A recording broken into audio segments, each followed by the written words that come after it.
Hi guys, recently I made Nutella brownies that just went down so well. I've been looking through my cookbooks for more brownie recipes that I thought I could do for you. And I found this recipe in a Jamie Oliver book for peanut butter and jelly brownies. Really nice brownies topped with peanut butter custard, raspberry jam and fresh raspberries. And they were just so good. I love a brownie just with a cup of tea, but these were definitely kind of desserty enough to serve as a dessert. I did make one stupid mistake though, but don't worry, I'll point that out when it comes up. First, start off by making that peanut butter custard. Do this by heating 250 milliliters of milk in a pan with a small dash of vanilla extract.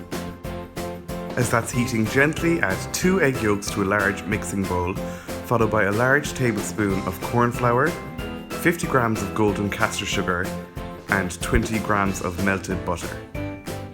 Then whisk that all up until it's all nice and combined and lightened in colour slightly and really smooth and fluffy. Next, you're going to take that hot vanilla and milk mixture and whisk it into your eggs little by little. You do it little by little so that the heat from the milk won't scramble the eggs. Once all the milk has been incorporated, add the custard back to the pan and put it on a very gentle heat, stirring constantly until it thickens slightly. The time it takes to thicken depends on how hot you have your hob. I recommend you have it down as low as it'll go because you really don't want those eggs to scramble at all, and just give it as long as it'll take. You'll know it's done when the custard is thickened and it coats the back of a wooden spoon. When it reaches that stage, you then add 2 heaped tablespoons of peanut butter, smooth peanut butter here. I'm using the really healthy kind, the 100% peanut butter. No added sugar, no palm oil, nothing. There's going to be enough bad ingredients to come.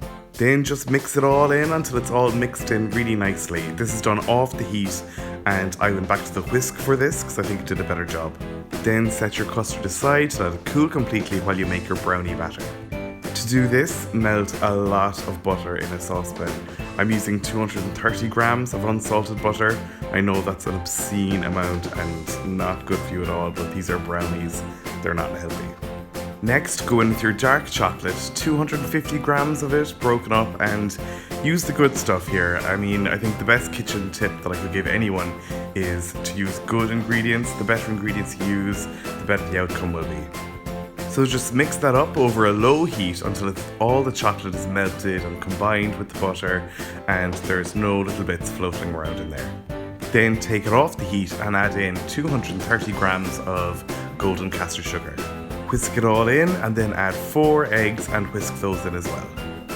Now add 150 grams of sifted plain white flour and mix all that in with a rubber spatula until it looks a bit like this. Then pour your brownie batter into a lined baking tray and add your peanut butter custard. I started off trying to be really artistic, like a young Jackson Pollock, but there's enough custard to cover the whole thing, so just do that. Now add about 2 tablespoons of your favourite jam to the top of that in small little blobs. I'm using raspberry jam here, so I'm going to stud it with 75 grams of fresh raspberries. If you want to use strawberry jam, just add fresh strawberries as well. And whatever jam you use, just use the appropriate fruit.